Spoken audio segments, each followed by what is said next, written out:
Namaste, namaskaram, vanakkam, namo namaha, Jai Ganesha. Please visit our website at classicalyoga.org, and there is a donate button if you'd like to help us out. Let's have a little serious fun today with words. Are you straight? Gay? Non-binary? What's your pronoun?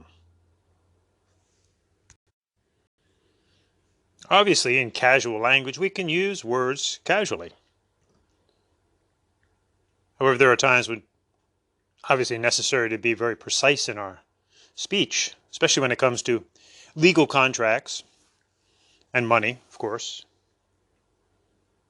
Now, in the Hindu Yoga Dharma, Rishi Kalidasa, which is a wonderful legend of a man who, by his own efforts and the grace of Ma Saraswati and Kali, became a highly educated man. He didn't start out that way.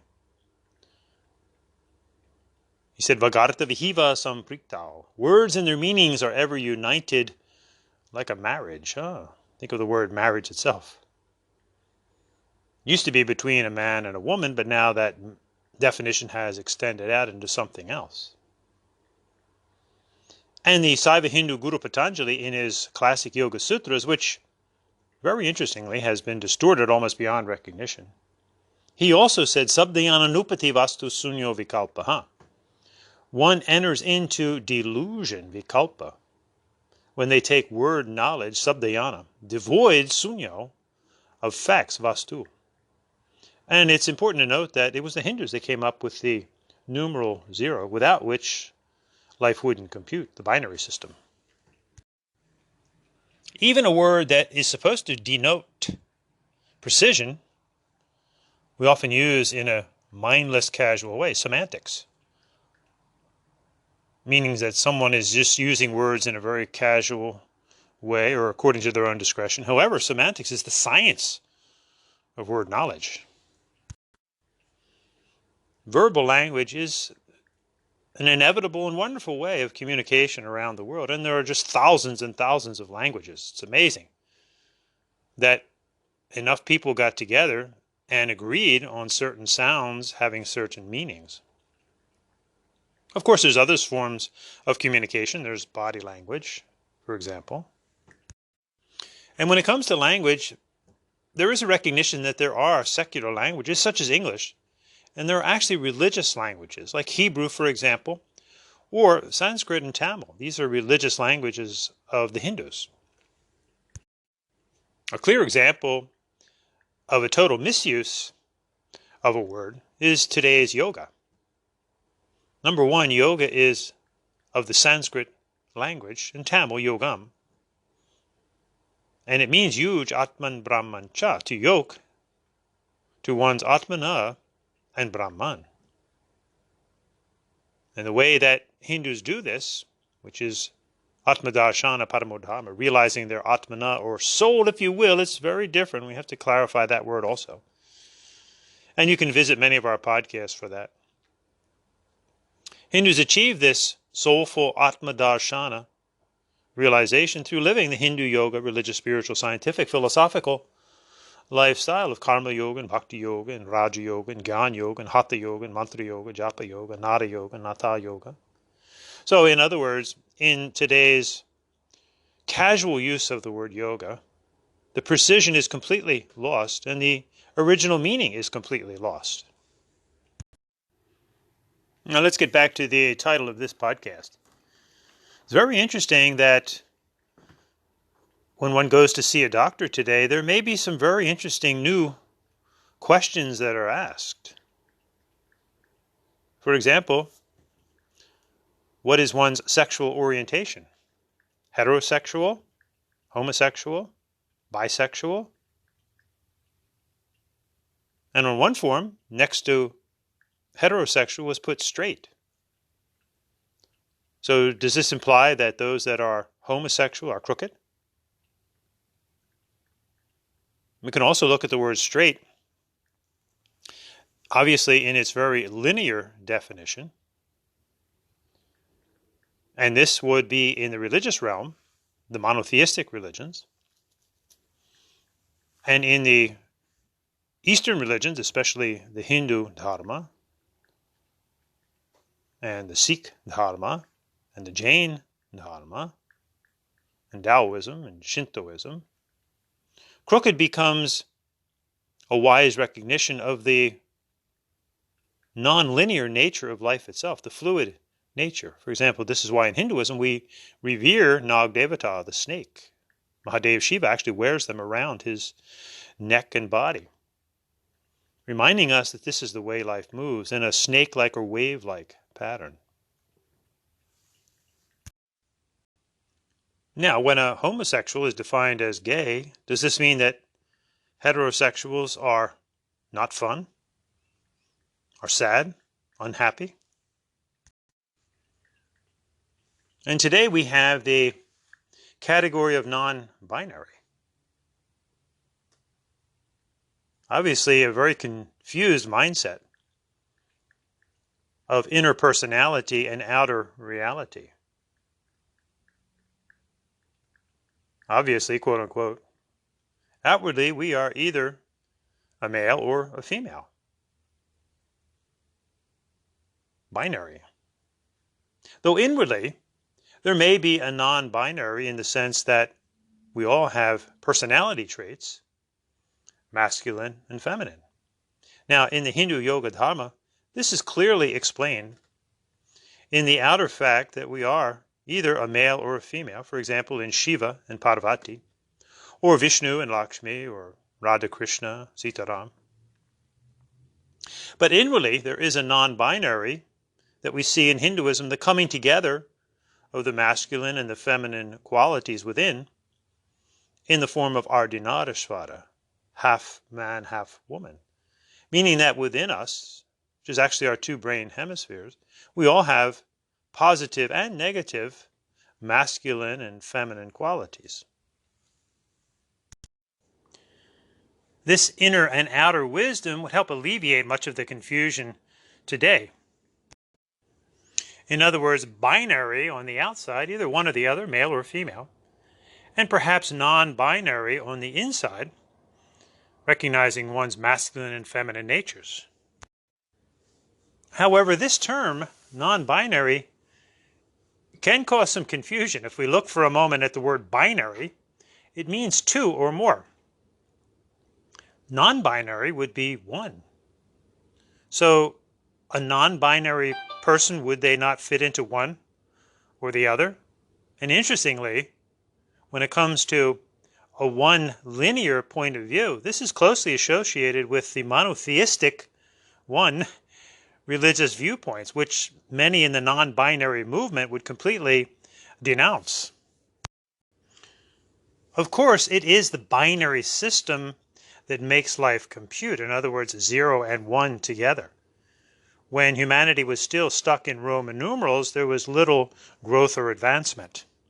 And remember, it was the Hindus that came up with the numeral 0, hence the binary system, without which we would not have any of our technology of today.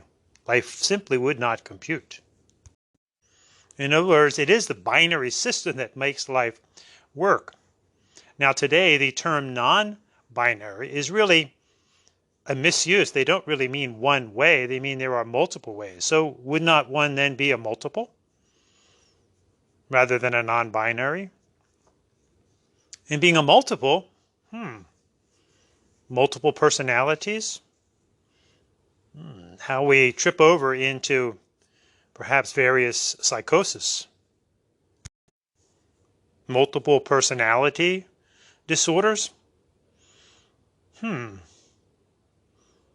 know, Bill Maher, who is always typically known as a very liberal person, has used his common sense and wisdom. He did a wonderful bit on YouTube that I would encourage everyone to listen to, entitled New Rule Along for the Pride. So Bill starts off with a graph. 1% of the population defined themselves as LGBT prior to 1946. The boomers, 2.6%. Gen X, 4.2%. Millennials, 10.5%, and Gen Z, 20.5%. So at this rate, by 2050, we'll all be gay. In other words, we're obviously seeing a trend here, which is exasperated by social media and the prolific use of cell phones and iPads. So he says, quote, "It wasn't long ago when you asked a child what they wanted to be, you meant their profession," end quote. Now, he then points out that obviously we need to respect other people's lifestyles, but obviously not everything is about you, his words. So don't we see a tinge, if you will, of narcissism in much of these trends today? Just look at the trend, for example, of buying expensive ripped jeans. The trend of everybody wanting to be a yoga teacher, yet having no clue that yoga is all about the Hindu religion. But these trends can have very serious ramifications because now they're experimenting on children with puberty blockers, etc. Here's where we need some adults in the room. In Bill Maher's words, quote, "The prime directive of every teen is to do anything that would shock and challenge the squares that brought them up," end quote. And also he said, remember, quote, "If kids knew what they wanted to be at 8, we'd have a world full of cowboys and princesses," end quote. And he also points out the regional aspect of these trends. For example, why are there very few LGBTs in Ohio, where it's prolific on the East and the West Coast? And again, this is where there has to be some adults in the room. And he points out the fact of helicopter parents who don't even let their kids go down the street without an EpiPen and a helmet on. He says, heaven forbid that their lips would touch dairy, but puberty blockers, okay, talk about a nut allergy, end quote. So what's the bottom line on all this? Straight, gay, binary, non-binary, spiritual but not religious, for example? Well, we're all in this together, folks. We all have bodies, we all have minds, we all have emotions. And mightn't there be something behind that too? The inner feeling and experience of love, which we all share. An inner experience of energy that we can put to good use or bad use, it's up to us. And also an inner light, if you will, a feeling of lightness, and also the inner light that illuminates our mind, wherein we have visions and imaginations and dreams. Let's recognize our outer gender, male or female. Let's also be cognizant of the multitudinous nature within us, our different personality traits. It might make logical sense to realize that whether we're a man or a woman, we can be analytical, logical, rational, thinking creatures, the more masculine qualities, and avoid becoming hard and crude and mean and intolerant, the more negative male qualities. And also incorporating softness and gentleness, intuition, creativity, our more feminine qualities, and avoiding the negative feminine qualities of being cold and indifferent, letting our emotions run away with us, erratic emotional highs and lows, depression, anxiety. From a Hindu mindset, we would say, love, light, and energy, Om. This are we with emotions, mind, and body. So when it comes to religion, spirituality, you often hear the cliche, I'm spiritual but not religious. Using logic, that makes absolutely no sense, since spirit and soul, the English words, actually refer to that which is not the body. So literally, no body can be spiritual. And religion is really about a religio or a relinking process, which essentially meant just trying to get our act together. We would say understanding that we are a body, mind, and emotions, and an inner essence, soul if you will, Hindus call it the Atmana, which means it's not the mind. It's inhabiting the body, mind, and emotions. And it is a pure experience of energy and light and love. So love, light, and energy, Om, this are we with emotions, mind, and body. And when it comes to the various religions of the world, it makes a great deal of sense. If one is interested in this area, they don't have to be. You can just live a good life, be a good person. Highly recommend it. But if one chooses the religious life, recognize the different religions of the world and respect them. Don't mix them all together, jumble them together, which is actually a disrespect, like today's so-called yoga, which is really all about the Hindu religion, taught by Hindus and not for a fee. If religion interests you and you were not born into one, or if you were and it doesn't fit you, do some research, do a little comparative religious study, visit people of different religions, and find one that's comfortable to you. Just like a mountain. If you want to get to the top, find a path that's comfortable to you, and then step on it and do the hard work necessary to reach the top. We could look at this as our eternal life journey that we're all going through. And as Hindus, we obviously believe in reincarnation because there's just so much to do. We really can't accomplish it all in one life. So we're all in this together, so enjoy. And enjoy, I-N. Enjoy, we're meant to be. Love, light, and energy, this are we, with emotions, mind, and body. And as Hindus, we always end with peace, peace, peace. Om Shanti, Shanti, Shanti.